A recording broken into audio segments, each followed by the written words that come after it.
alam naman nating lahat eh. Sila na talaga.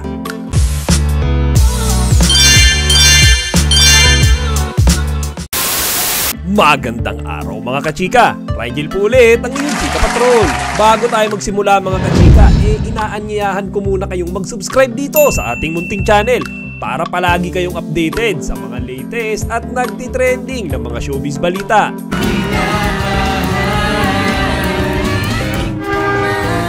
Talaga namang nakakakilig itong ginagawa ng Kim Pao recently mga kachika.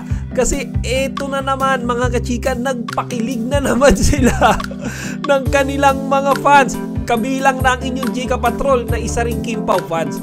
Sa totoo lang mga kachika, ako nakasubaybay talaga dito sa dalawang ito. Kasi hinuhuli ko kung sila bang dalawa ay meron ng tunay na relasyon. Di ba nga sunod-sunod itong revelation ni Vice Ganda habang sila ay naka-live sa 8 Showtime.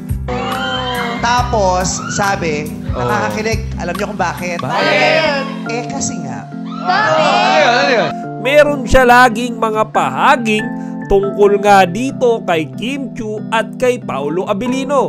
Ngayon nagtataka ako mga kachika wala pang official na statement itong dalawang ito. Pero yung pinapakita nila sa madlang people, sa lahat ng kanilang mga fans, talaga namang kakaiba. Ika nga action speak louder than words. Kaya kahit na wala silang sinasabi, bakit ganun na lang sila? Ganun na lang sila kasweet habang sila ay nasa harap ng kamera at maging sa likod ng kamera. Panoorin nyo ito mga kachika kung gaano nila pinakilig ang mga Kim Pao fans sa kanilang performance sa 8 Showtime. Di ko maintindihan, pinapanalangin lagi tama Ang aking ginagawa naman ang nasa ikaw lamang ang minamahal. Di ba mga kachika? Todo holding hands, todo tinginan na talaga namang pati ako napapatili sa kilig. Ngayon mga kachika, sa akin ang aking opinion, wala na namang ibang alam nyo naliling kay Paolo Abilino. At ito namang si Kim Chiu, tuluyan ang nakamove on mula dito sa manlolokong si Xian Lim.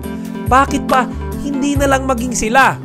O kaya sila na ba talaga? Kayo mga kachika, ano sa tingin nyo? Panoorin pa natin itong mga sweetums moment nila habang sila mga kachika ay nasa likod naman ng kamera.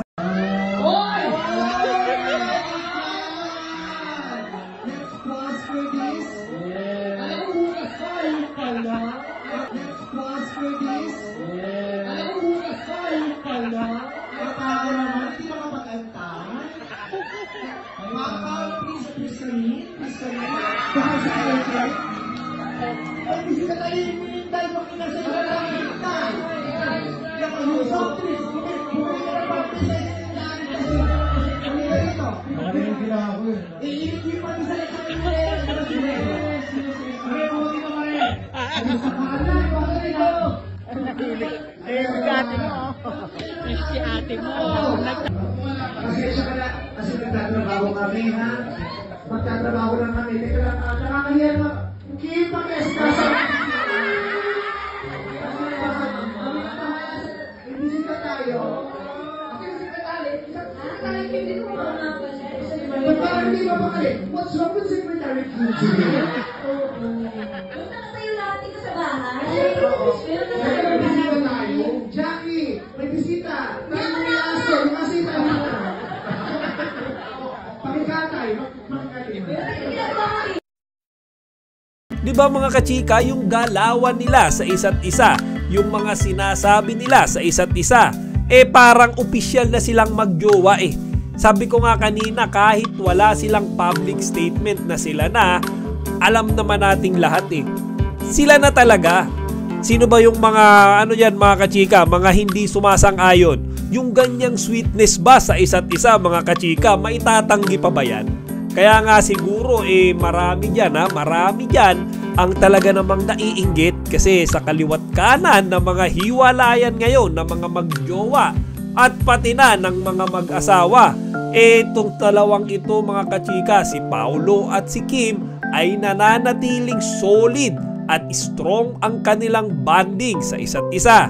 Sana nga alam nyo yun, ma-maintain nila yan, masustain nila yan, para alam nyo yun mga kachika, itong mga tayong mga Kim Pao fans, alam nyo yun, todo subaybay, todo kilig, at para sa kanilang dalawa na rin, kumbaga makita na rin nila ang talaga namang happy ending para sa isa't isa. O siya mga kachika, hanggang dito na lang muna. Huwag nyo kalimutang bisitahin sa Facebook ang ating Noah Jean Aquatics Pet Shop. I-search nyo lang Noah Jean Aquatics sa Facebook. Chika Patrol signing out! Kachika, huwag niyong kalimutan mag-like, comment, and subscribe. Para sa iba pang mga celebrity news, i-click lamang ang mga videos na ito.